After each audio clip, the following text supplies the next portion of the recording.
So you want to be a cuber, and you watched my last video about it, but you still feel a little bit lost. Not to worry, my dear friend, there's a big, beautiful cube-shaped world out there with all sorts of fun things to discover. Something you should know is there are many different types of cubers. You got the speedies, the greedies, the crazies, and the lazies.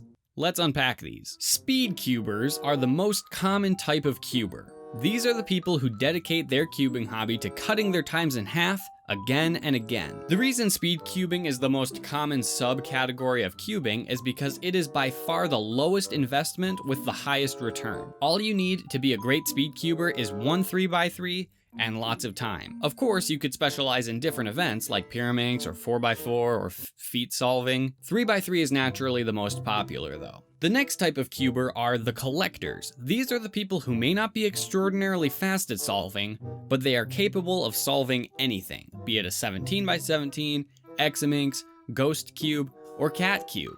Collectors dedicate their cubing hobbies to acquiring the most challenging and interesting puzzles, and then solving them in a more relaxed way. To be a collector, you either need a fair amount of money or a way to get puzzles at a discounted rate, like a sponsorship. Speed cubing and cube collecting can also overlap in the form of collecting lots of different kinds of speed cubes. This can be good fun, but I would highly recommend you hold off on buying duplicates of the same puzzle until you know for sure that cubing is a hobby you want to stick with. Puzzles can get really expensive, and if money is tight, you are much better off spending it on a new and different puzzle as opposed to a slightly different feeling 3x3, at least for the first couple months. I would also encourage you to hold off on buying new puzzles until you have mastered the one you bought previously. This ensures you get the maximum enjoyment out of each purchase and no time or money goes to waste. Now there's another type of cuber, and these ones are dangerous. They lurk in the shadows, grasping at the nearest caffeinated beverage, marking the days based on how many sandpaper squares they use, leaving nothing behind them but the crushed remains of once happy puzzles. I am of course talking about modders. These are the people who have little interest in improving their times and are unsatisfied with the monotony of mass production. Lame. No, these are the inventors, the engineers, the real problem solvers. Anyone who says, I'm going to take this thing and transform it into something completely new and awesome is awesome.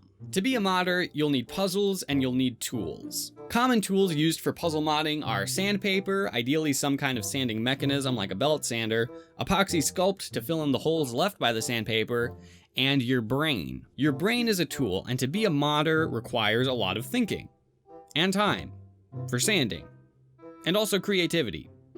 Speaking of creativity, YouTubers, or YouTubers as we call ourselves, are the people who dedicate their cubing hobby to sharing their experiences with the rest of the community. It could mean sharing your thoughts on a puzzle in the form of a review, it could be telling a story, teaching the solution to a puzzle, teaching algorithms or speed solving methods and techniques. It could be anything you think the community could benefit from knowing. Being a YouTuber requires a lot of creativity to make content people will enjoy. To be a YouTuber, you need a camera, a computer to edit and publish your video from, and a topic. YouTubing may be something I need to make an entirely different video about, seeing as it's the cubing category I fit into, but for now, just know that regardless of what path you decide to go down, you don't have to be the fastest speed solver, you don't need a gigantic collection, you don't need to mod, and you don't need to post. All you need to be a cuber is interest, and probably a cube. Also, it's possible to go down all of these paths and be happy. You don't need to pick just one. Most people do at least 2 or 3 of these. Okay, bye. Hey guys, that was the video. I bet I probably forgot about some other subcategories of the cubing community. I just wanted to focus on the main ones. Leave a comment below on what you think I might have missed. Also, leave a comment below on other parts of the cubing community that you might want me to talk about. Okay, thanks for watching. I'll see you in the next one. Bye. Also, you can support me on Patreon and buy my merchandise. That's also an option. You can do that too. Bye. Okay, bye. Also, I have a second channel where I talk about making games and doing video game stuff. Okay, bye.